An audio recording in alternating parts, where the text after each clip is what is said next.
Hey everybody, welcome to Ask Lance.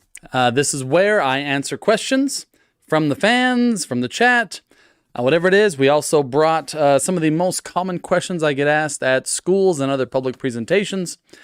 This is kind of odd because this might actually be our last Ask Lance. We've actually been talking about taking this spot, instead making it an author's corner sort of a thing where we actually do interviews with other authors, because I thought that might be fun. Now we're just going to jump right in. We had one question from Albors, an old friend of mine, who asked, does Lance have plans to experiment with other genres such as sci-fi? Sort of. I write fantasy because it allows me to warp reality, right? Much in the same way that a magnifying glass warps light. You know, an ant is not really this big, but a magnifying glass can warp the light, make it look that big so I can take a closer look. Fantasy allows me to do that same thing with reality, right? I mean, if I were to write a story about Albors, right, and I place him in this world, there is going to be a natural limit to what I can have him do as just somebody here on Earth. However, if I pluck Albors out of this world and instead place him in a fantasy world and give him the ability to automatically win any argument. Okay, now Albors can convince anyone of anything. Now what kind of adventures can I have him have? What kind of choices can I have him make? And most importantly, what can we learn about Albors by how he chooses to use this power? Is he going to use it to control, to manipulate, to dominate? Maybe. Or is he going to use it to help, to heal, to inspire? And that's all just fantasy, right? I mean, nobody in real life really has that power. But do words have power in real life? Of course. Can I hurt you with words? Yes, I can. Can I help? Can I heal? Can I inspire with words? I sure hope so. I bet my career on it. So yes, words do have power in real life. But in real life, there's so many other factors, right? So many other influences, all just gets confused like static. Fantasy allows me to take that one thing, right? Just the power of words and warp it.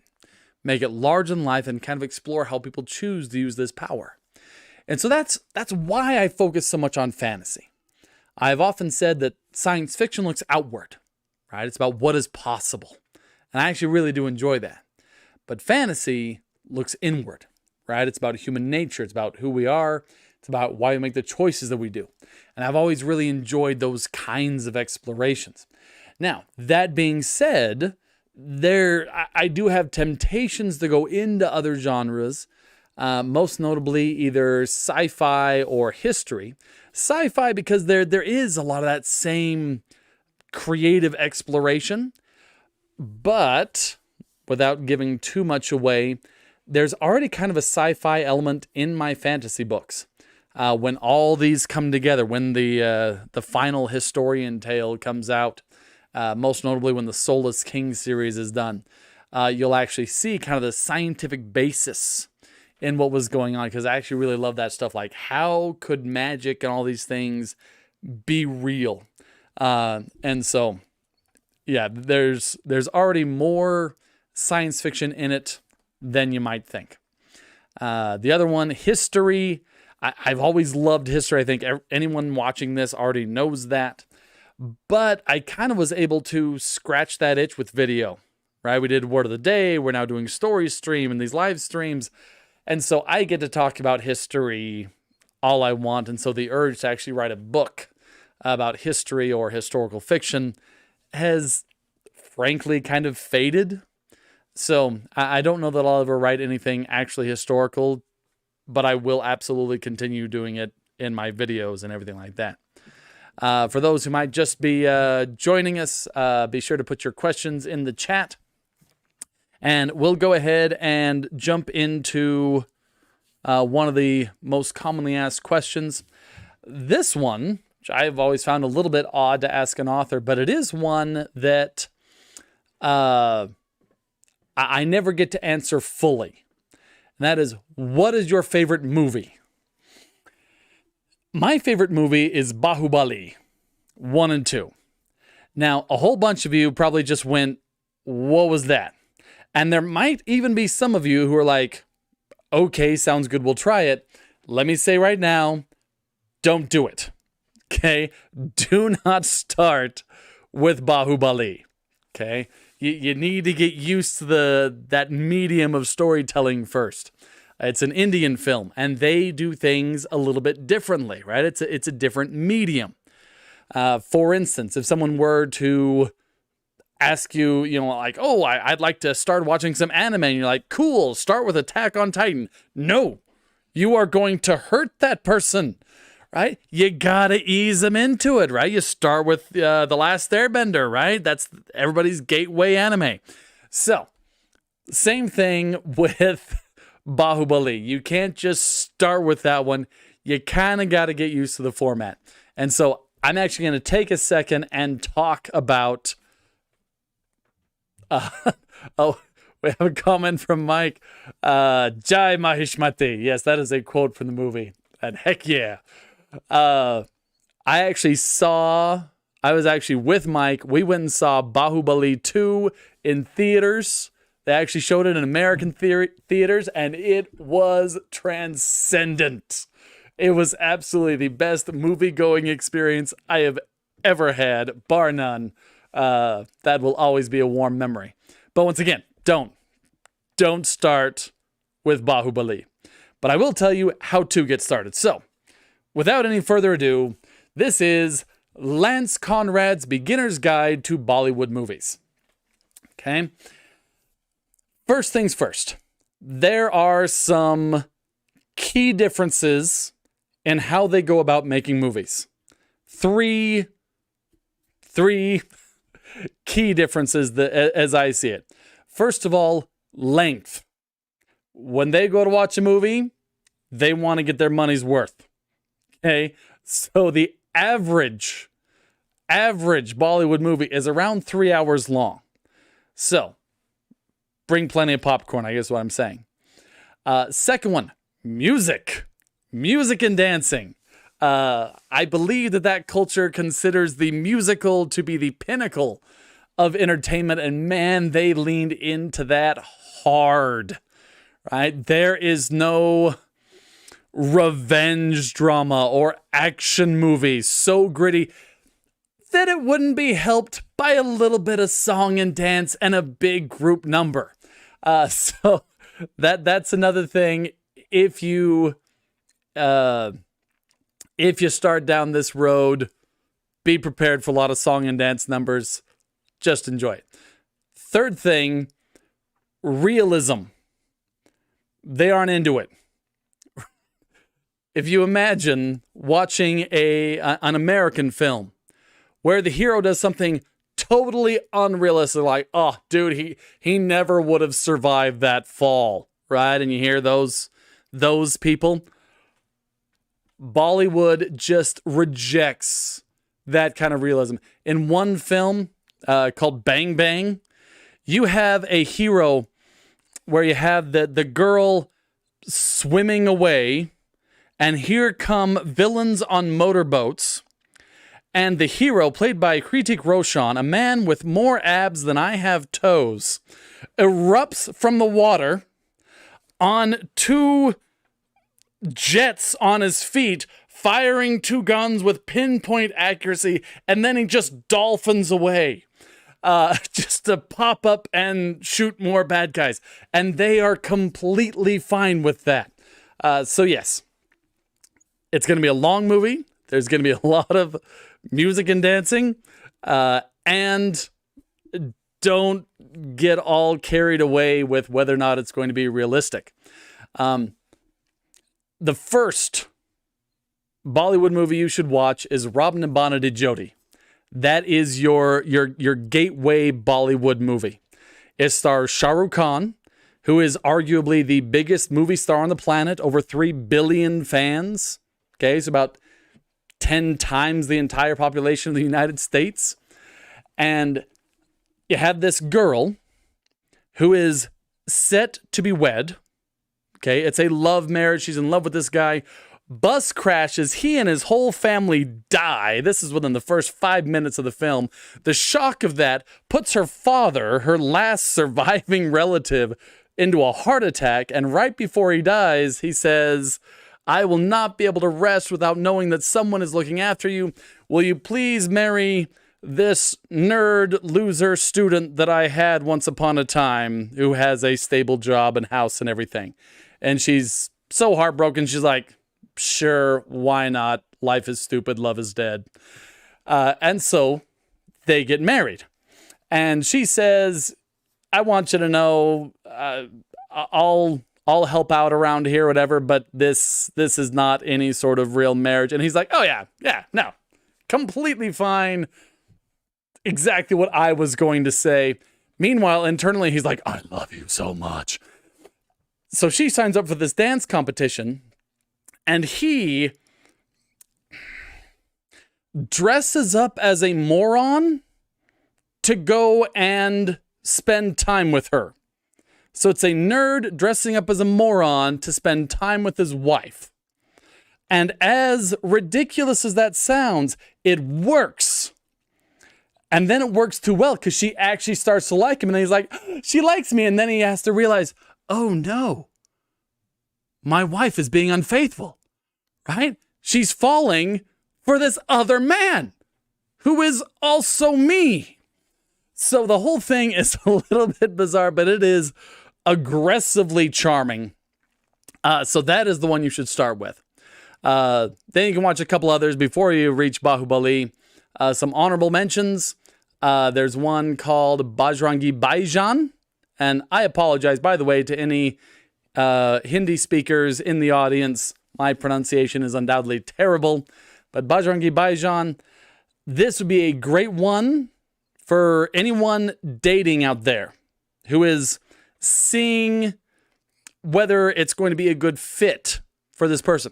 Have them watch Bajrangi Bhaijaan, because if they do not cry when the little girl is shaking the fence, they are a sociopath and a monster, and run away from them. It is, don't get me wrong, it's not like a tearjerker movie, but it is impactful. It is emotional, and it is amazing. Starring Salman Khan. Another honorable mention, Three Idiots, where you have three college students who are headed by a guy named Rancho, who is kind of a hippie, right? Wants to learn for the sake of learning. We don't need all this structure. We don't need all these grades. Sorry, just saw a comment that will have to be addressed here in a moment. And that is going against a guy named Virus, who is the strict authoritarian headmaster who wants to get them, or get Rancho to respect authority and not date his daughter. That one also, great music, great everything. We do have one comment in the chat. Mike from StoryStream is insisting that I recommend Iga. Iga is something. Iga is where the main character is a fly. A poorly animated fly. He is a man, he falls in love, the villain kills him, he is reincarnated as a fly, and goes about to win the girl and have his revenge on the villain. That sounds so ridiculous. It should not have worked. That idea should not have actually worked. Somehow it does, including an 80s style athletic training montage of a fly and an oddly metal soundtrack like Iga, Iga, Iga, right? It's crazy. Anyway, that is how you should get into Bollywood if you want to give it a shot. Start with Rob Nabana de Jodi. Watch a couple others like Three Idiots or Bajrangi Bhaijaan or even Iga. Then you can watch Bahubali and understand why I love it so much. Okay, I think we have finally answered that question to its completion. I never get to do that. because every time I'm answering that at a school, I just have to answer quickly and get on to the next question. But we had time tonight. All right. Let's jump in here. We have one here from David Valencia. In your opinion, does writing a best-selling novel have more to do with writing skills or the story itself? Ooh. I would have to say, all right, let's talk about writing a best-selling novel. Obviously, there's no key to this, but first of all, writing skills are imperative. I believe, and somebody will probably have to help me on which author this was, but he once was teaching a class and made the claim that the idea didn't even matter, that you came up with the worst idea you could, and you could still make a great story out of it. And one of his students called him on it, right? It became a challenge. And he said, all right, you come up with the worst idea you can, right? The author challenged the students, you come up with the worst idea you can, and I will write a book. And they came up with the Lost Roman Legion and Pokemon. Okay, he had to combine those two things. He wrote a fantasy series, which I believe became an incredible best-selling series. Like I said, somebody from the chat might need to help out with which author that actually was. But yeah, there's a lot that a skillful writer can do. Now, that being said, right, with answering your question that writing skills honestly probably matters more than the story itself, though it is worth saying that the story itself does actually fall under writing skills. That being said, it's not enough. In this mode where I am, trying to get people to buy my books and trying to get my name out there and all these things, I run into a lot of other authors. And some of them are incredibly talented and have written magnificent books. You've never heard of them, right? There also needs to be some salesmanship. That is one thing that new authors especially often lack, is the ability to sell and market their work. I've had a lot of help with that from friends and from my own harsh experience. Those who have known me for a while know that when I first started selling books, I sold books door to door, which is miserable. It's the worst possible way to sell books, but I was willing to do whatever it took. I've heard a rumor, somebody would have to verify this for me, but I've heard that John Grisham actually got started selling books out of the back of his car in parking lots, right? Just had books in his trunk and sold books in parking lots. And that would not surprise me. Sometimes there's not a best-selling book isn't a bestseller because it was a truly great story or so perfectly written. It was because people were hustling, right? Not just the author, but their team, their publicists, their editors. All these people were pushing. And you really need both, right? You can't market a lousy book and expect it to be a bestseller. Even if it does, it flops thereafter. You can look back in publishing history. There are a ton of best-selling books that flopped immediately, right? They pushed it up to the top, but it still didn't have the quality to stay there, right? And of course, you have the things where a book just kind of catches on and goes. But for the most part, you have to get both. You have to have a very skillful writer, and you have to have a lot of marketing and salesmanship. And I do feel like that's one thing that a lot of new writers kind of miss. All right, especially since there's a lot of things that they can do to start with. Oh, excellent. Looks like we did find somebody. All right, Mike found it for us. That would be Jim Butcher, and the series was the Codex Alera, which had multiple bestsellers. Yeah. So that is a classic example of a very skillful author being able to take even the worst idea his students could come up with and still write multiple bestsellers. Thank you, Mike, for finding that. We have from Zen Rating, what is the best way... Oh, this is going to be fun already. What is the best way to publish a fantasy novel to reach the biggest audience? not located by any large city, and do not have a social following or much money to fly to a big city. I prefer to remain in the shadows. Okay. So the question is, what is the best way to publish a fantasy novel but not have to get out and do it yourself without a lot of money? There is actually a way, but it's harder than you might think. Let's take a moment and talk about publishing, because that is also one of the most common questions. How do you get published? First of all, let's establish the two broad categories. You start here, where you are an unpublished author, and you want to make it here to be a successful author, right? Nobody becomes a professional author hoping to make $100 a month, right? No, you want to be successful. You want people to read your books. So you have to make it from here to here. There are two primary paths. And obviously I'm oversimplifying here, but there is traditional publishing. Traditional publishing is shaped like this in its path.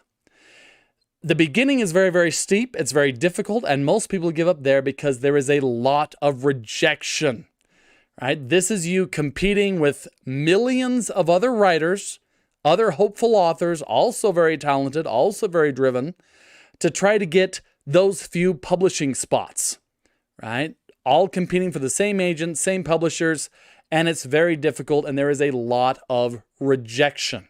I know one guy, he got rejected 150 times for his first book. That is inspiring to me. That is amazing levels of failure. That's amazing. I think I probably would have quit after 50. I had, I don't know, maybe a couple dozen. I didn't keep an exact count, though I did say the rejection letters. They were fun. Anyways, so that's kind of shaped like that. Really hard up front, but once you get into it, things become a little bit easier because you have help, right? A publisher is going to have editors, graphic designers, publicists, marketers, people who are going to help make your book successful. It's not a guarantee, but it is nice to have all that help. Okay, and traditional publishing is known for its top-notch editing and beautiful covers and all this sort of stuff that help the books be more successful. The other path is self-publishing, and it's shaped more like this. It is incredibly easy to get self-published. You can be published by the end of the night. That's how easy it is. Throw something together, hop on KDP on Amazon or Ingram Spark. Boom! I'm a published author. Unfortunately, then you have this on the other side.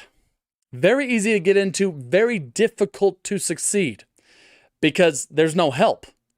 All of that graphic design for a professional cover, that professional editing, all those things you have to do yourself or pay to have done. I have seen people succeed, but honestly, this is in many ways even harder. Especially since there are so many people who try to do the shortcuts, right? And that has created a glut, a flood, a deluge, for those who watch Word of the Day, of lower quality novels that are self-published, to the point where you have libraries and bookstores who will categorically not carry anything self-published, which is a tragedy because there are some incredible books out there, some of them very well done, very well edited and good cover designs, but there's become like this bias, this prejudice of, oh, if it's self-published, no. And so you are definitely facing that uphill slope right there. Now, I have seen people succeed through either path. Now, to circle back to Zen Ratings' question, I hope I'm pronouncing your name correctly. If not, I apologize. How could you do it if you don't have much money, don't want to travel to a large city? You are pretty much set into this first one, traditional publishing, right? You need to get an agent. They need to find a publishing deal. And yeah, you're going to need all that help, their money, their staff to make it happen.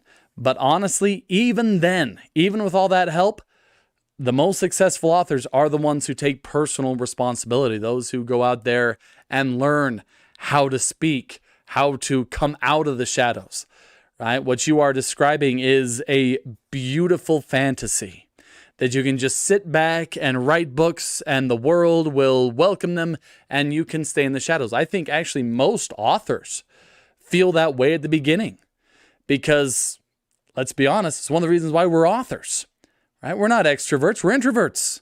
We aren't out of the party. We're home writing books. That's how the books get written, right? But it doesn't always work. In fact, I would say it almost never works. There are examples of people who have pulled it off, but they are so few and far between, it more proves the point that that doesn't really work. All growth happens outside the comfort zone, and you might need to cross some of those lines and come out of the shadows and push your books if you want to make it happen. Those that I have seen succeed on either path, self-publishing or traditional publishing, all of them took a very strong personal responsibility for getting their books out there. And good luck to you. All right. Question here from Stephen Daniels. Do you have a favorite go-to word? Miss seeing you at FanX. Likewise. It was rough not having FanX this year. That is my time to catch up with everybody. I have a lot of friends who I consider close friends who I see once a year at FanX. And yeah, during 2020, we weren't able to have it. So I wasn't able to see those people. So good to see you too. A favorite go-to word. Now, I am not entirely sure what Stephen means by this. Because when I say favorite words, that's often a bad thing. That's something when I teach writing to students, I actually warn them against favorite words because these are words that are overused by the author. Anytime your readers are reading one of your books, the last thing you want them to realize is that they're reading a book, right? You want them piloting a spaceship. You want them fighting monsters. You want them rescuing the princess or killing the princess, right? It depends on the princess. Right? You want them on this adventure. So anything that breaks that spell, anything that reminds them that they are reading a book, breaks that immersion, and you've already lost them, right? My absolute favorite reviews for my books are when they say, I couldn't put it down. That's when I know I've done my job as an author. I managed to draw them into that world where it almost feels like it's happening to them. And favorite words and really big words and any sort of spelling or grammar mistake are some very common ways that authors break that immersion, right? Spelling and grammar errors, that's one of the worst because not only is the spell broken, but they also respect you a little bit less, which is rough. I've been there. There was actually a technical difficulty that ended up with the wrong file being sent to the publisher, where my first draft of The Price of Creation had a ton of errors in it because the second to last draft was sent to the printers, not the last one. So that was way rough. How many books was that? 2,000. So we had 2,000. The question was how many books had been printed with errors in them? Yeah, 2,000 of them. Some of you out there might actually have one of those copies. If so, you know what? Let me know. I'll send you a new one. You can burn that one. I am ashamed to this day. Anyways, gotta circle back. Big words, right? Dan Brown in one of his books kept using the word sepulchral, which, don't get me wrong, the word fit what he was describing perfectly, but he used it over and over again. And again, you weren't in the story. exploring these dark crypts, you were thinking, wait, what does sepulchral mean? And then he did it like a favorite word. He used it like 5 times in 2 pages. For me, my favorite word that I have to fight is just. When I'm writing, he had just barely walked in when 3 of them hit just the edge of the table. I always have a bunch of just in my writing. And so one of my rewrites rewrites is I go through and I'll actually use the search function on my computer, and I will go and I will find every single one of them and ask myself, did I need to use the word just in this situation? And so nowadays my books there's almost no usage of the word just because I overuse it. It's one of my favorite words, but favorite words in my mind are rough, right? They're a break of the immersion. Don't use them. But that may not have even been what you meant, but hopefully I answered the question. All right, another one from David Valencia. Stephen King said that James Patterson is a bad writer, but very, very successful. Assuming that's true, what do you think made Patterson a household name?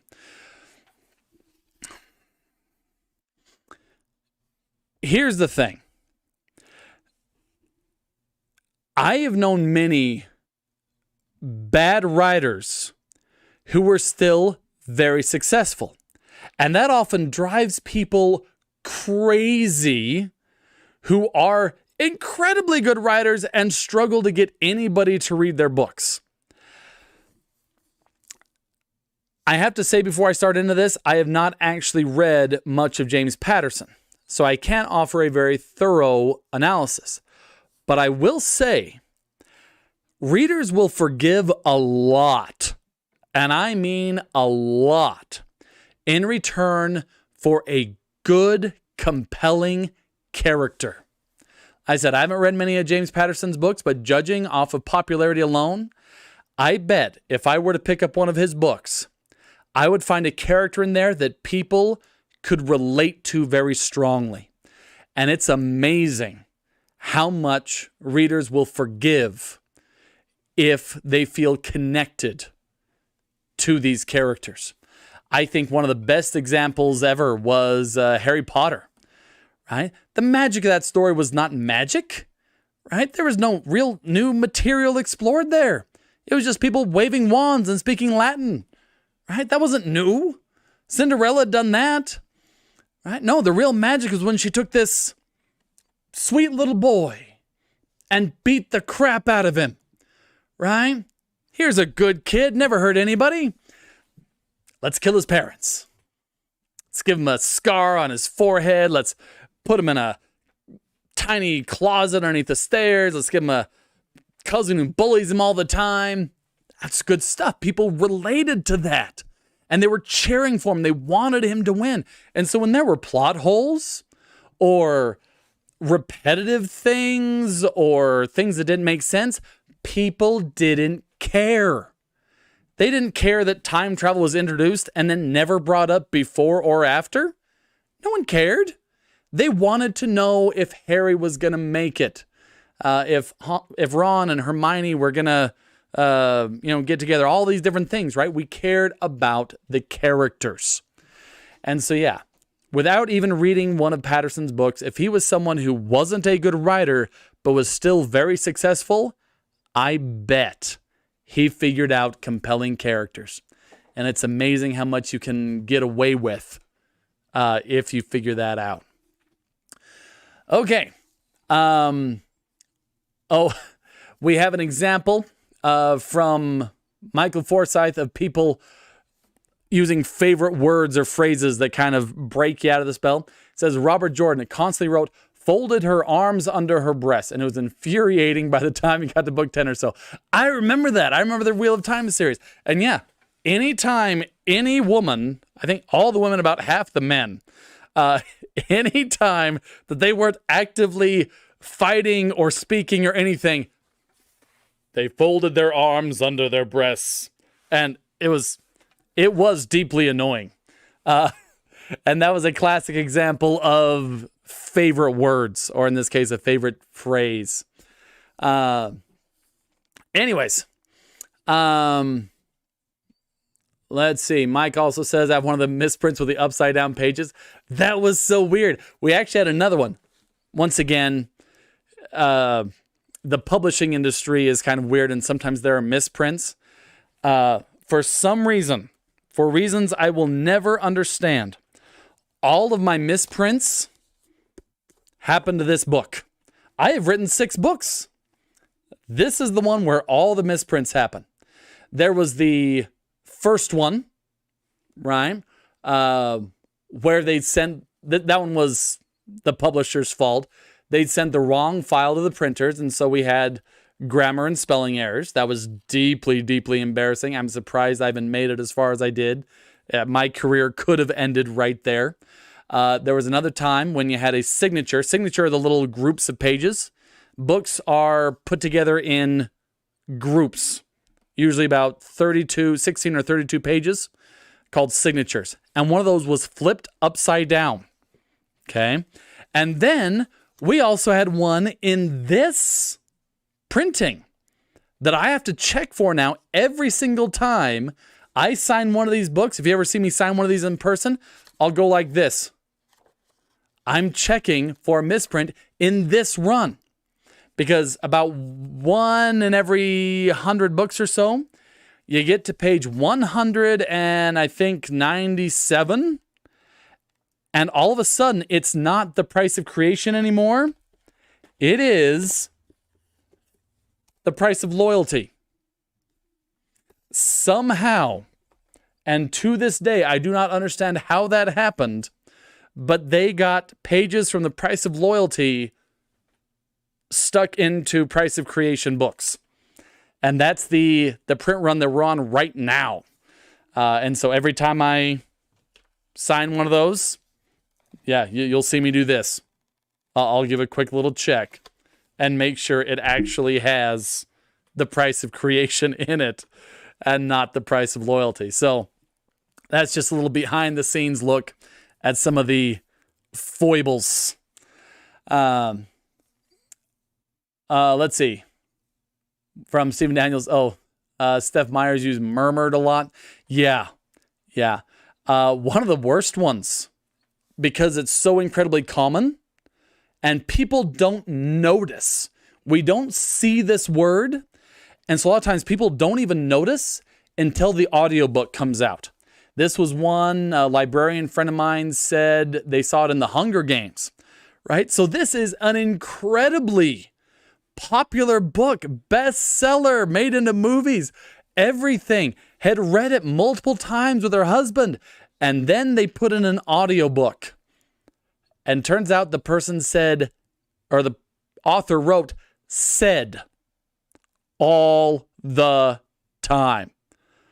What time is it? He said. Oh, about 3, she said. Oh, that's good, he said. Sure is, she said. And it drove her nuts. But again, on the written page, you don't even see that one. It's not different enough for it to stand out.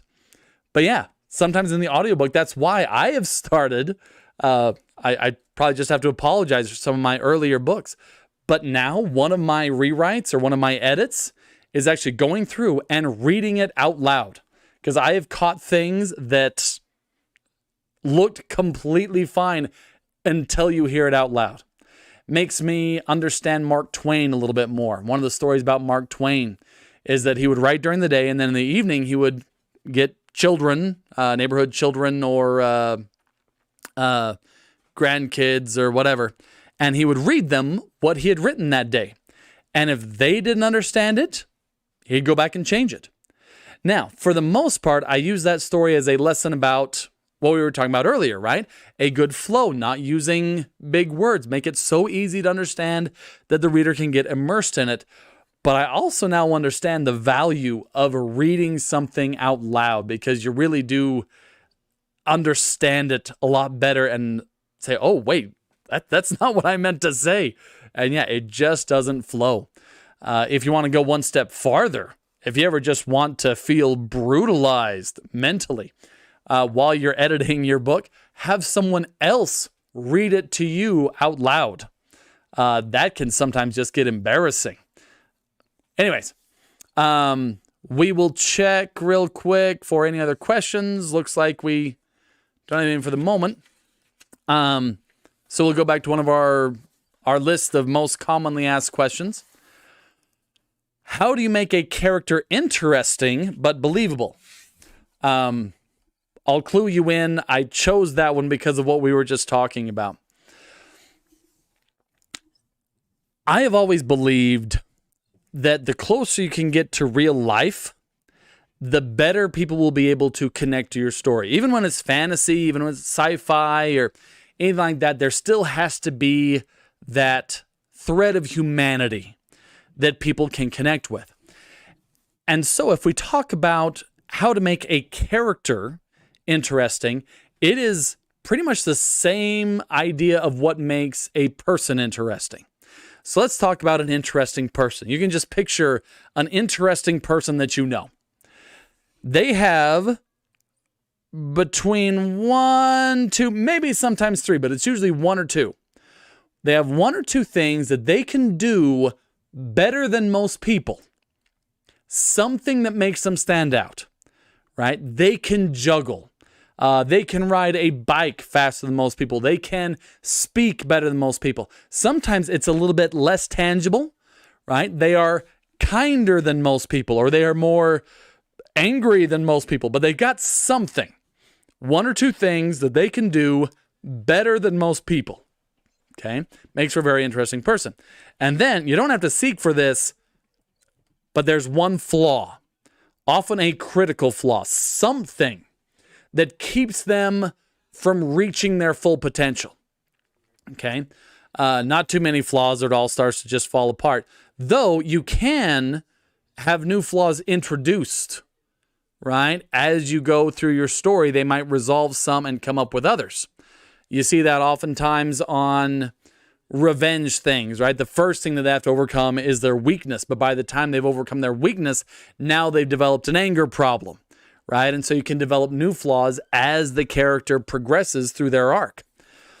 And so, yeah, that I feel is a great baseline for creating an interesting character or an interesting life, right? I've always felt that those 2 things should be joined, right? Live a good story, or live a great story, write a great story, is what I'm always saying, right? So if you also want to be an interesting person, you should have, 1 or 2 things that you can do better than most people, and don't worry about developing the flaws. They come on their own. But yeah, that's kind of the balance. Okay. We've got another question here, again from David Valencia. How do you feel about authors like Dan Brown who spend years doing research to write a book? Is that your style, or do you prefer to simply rely entirely on your imagination? That is not my style. I actually quite enjoy the authors that do, because I love the depth that deep research gives. And so I do enjoy a good Dan Brown story because of all the real stuff. I think that works very, very well for realistic fiction. There are also authors like Brandon Sanderson, who, even though they are writing fantasy and entirely like different worlds fantasy, entirely different systems of magic and almost physics, he still draws from people who have had experience with swords and armor and battle tactics, and that helps enrich his writing. So I will say on the one hand that I am a huge fan of research. That being said, that's not really my style. Or rather, I consider life my research, so either I'm not doing any research at all, or I've been doing almost 40 years of research, depending on how you do it. Because, like I said, I draw very strongly from real life. And so, yeah, these books, even though they are fantasy, right, there's different magics, technologies, heck, even dragons in this one, that's all just symbols, right? I've dressed it up, but these are still things that have happened to me, things I've been through, things I've learned along the way. The characters, the people I've met, are people I have been. And so, yeah, add a lot of yourself into your books. And in that way, everything I've done, right? Just the way I've lived, my curiosity, all the failures I've had, all the things I've tried, all of that is research for a fantasy writer because it all goes into it. Excellent question. Excellent question. I like that one. All right.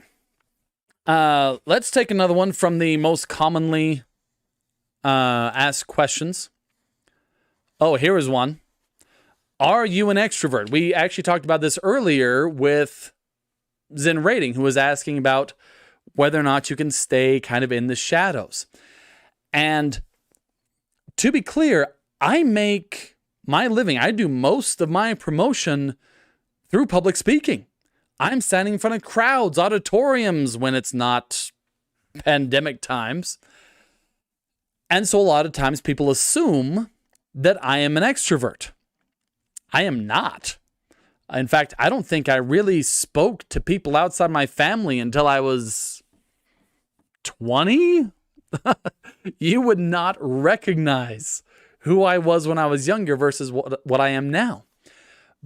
But I circle back to that story I told about selling books door to door when I first became an author. There is something very powerful to the idea of being willing to do whatever it takes, right? You cannot beat someone who won't stay down. And I was willing to not only do whatever I had to do, but become whatever I had to become. And what I found is I still consider myself an introvert. It still drains me to have social interactions. I enjoy them, but right, that's generally my definition is for an introvert, they are drained by social interaction, right? Their gas tank is being used up. Not that they're not having fun, not that they don't enjoy it, but it drains energy. An extrovert gains energy from social interaction. I'm still very much an introvert. I am still drained by social interaction. But being outgoing and doing all this as long as I have a really, really big gas tank at this point.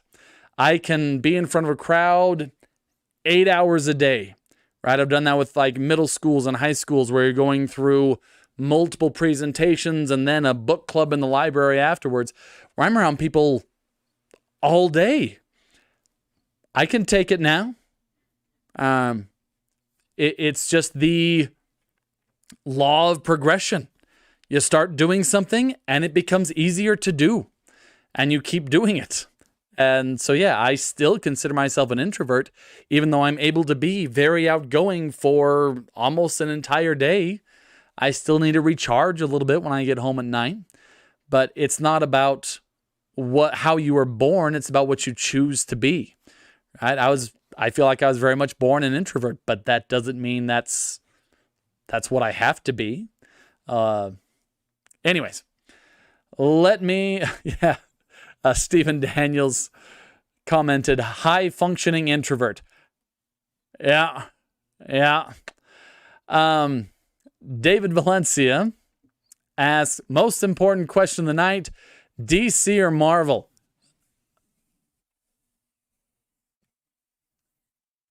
Can I say DC for television, Marvel for movies, and for comics? I don't know. That's close to a tie. I might lean a little bit Marvel, but there's been some really amazing Batman comics out there. But I don't know. Batman's kind of the core one there. I think without Batman, I'd give it to Marvel hands down in the comics. But yeah, DC I think has made better television shows. Marvel has made better movies and comics, mostly tied, but with the understanding that Batman is carrying a lot of the weight for DC on that one. Okay. Anshuman Roy asks, could you share a video on how to edit a novel? That would be an interesting idea. I think that could absolutely be an entire video all by itself. For this Q&A session, I will just give a general outline on how I go about it, because I do feel like there are some mistakes that new authors make. First draft. is mine. I do not share that. I do not ask people's advice. That is mine. I have seen so many writers write their first 3 chapters. It's always 3 chapters. I don't know what it is about 3 chapters, but they write 3 chapters. They doubt themselves. They go back. They start trying to edit it. They form a writer's group and they start trying to perfect the first 3 chapters and never actually finish their book. I bet that there are people listening to my voice right now who have fallen into that trap. So first draft, mine. And it is fast. I do not second guess myself. I do not edit. And it is ugly, right? There are scenes out of order. There are missing characters. There are plot holes. There are grocery lists in some of them, okay? Everything in my head goes on the paper or the screen. I type. My handwriting is atrocious. Just, okay? So everything goes down. First draft, mine. Second draft, also mine. That's where I go through and just kind of clean house, right? Delete the grocery list, get the characters in where they need to be, fix the plot holes, get everything to where it actually looks like a story. At that point, I am approaching the limit of what I can do all by myself. The way human beings are wired, we naturally do not reach our full potential on our own. Classic example I always use is Michael Phelps. Best swimmer in the world. There is nobody on earth that knows more about swimming than Michael Phelps. The guy probably has back problems from the sheer number of gold medals around his neck. And yet, when he's swimming, you look off to the side, he's got coaches. Okay?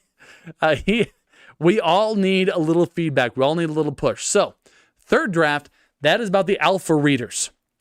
These are often writers whose opinion I trust. Okay? So I let them read my book. They give me feedback. I'll do a rewrite based on their feedback. At that point, it's time for the beta readers. Okay? That's fourth draft. The beta readers are not writers. They are often people from my reading group, right? A lot of my books are written towards young adults. So I will actually find young adults, often the children of friends or whatever, and I have them read my books.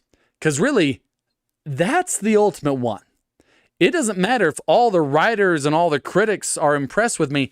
If the readers don't like my books, I'm done. I am fired. I am not an author anymore.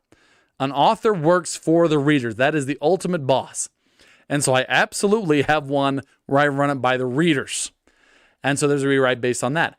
At that point, around fifth draft, it's about time to get a professional involved, right? That's an editor, someone who can help make those final polishes and really make it ready to go out to the public. So, like I said, we could go into a lot of different techniques, but that is kind of the broad strokes of it, all right? Is you're usually looking at least 5 rewrites. Excellent question. And thanks for joining us. Okay. I think we have time for we got time for about 1, maybe 2 more questions. If anyone has a burning question they want to ask in the chat, now is your moment. But for now, I will pop back over to...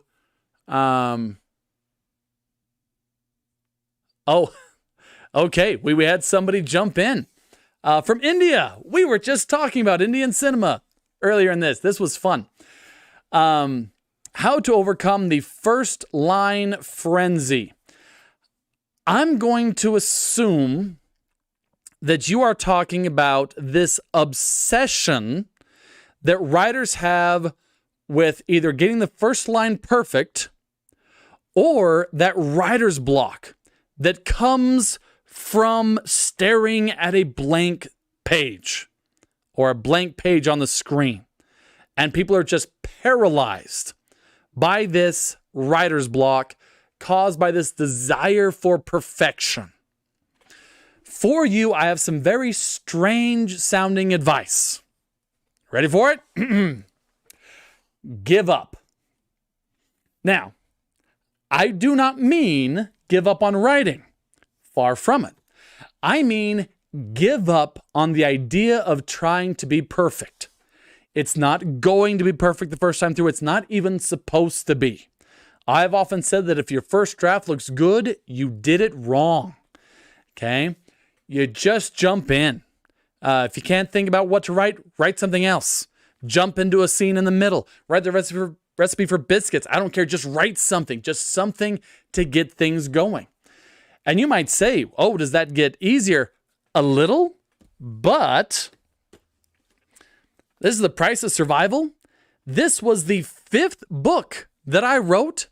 And in the first 2 drafts of that book, there was a line in there that said, and I quote, I'm not good at transitions. They're in a battle now. Okay.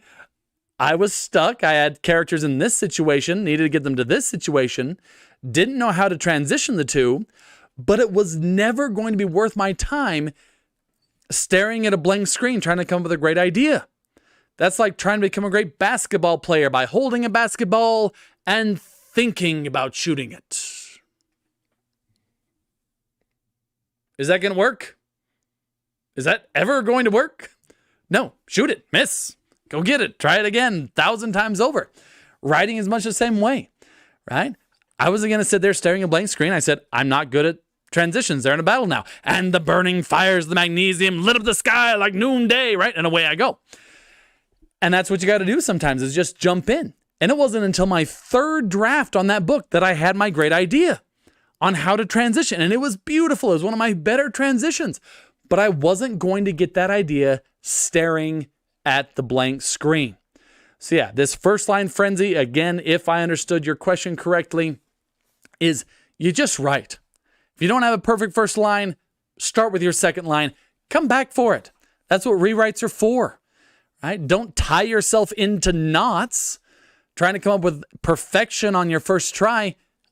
Unclench and just write. Let that build your skill. Let that take you through your story until you understand the story and its characters better. And then you'll be qualified to write your beautiful beginning if you even feel like that's important at that point.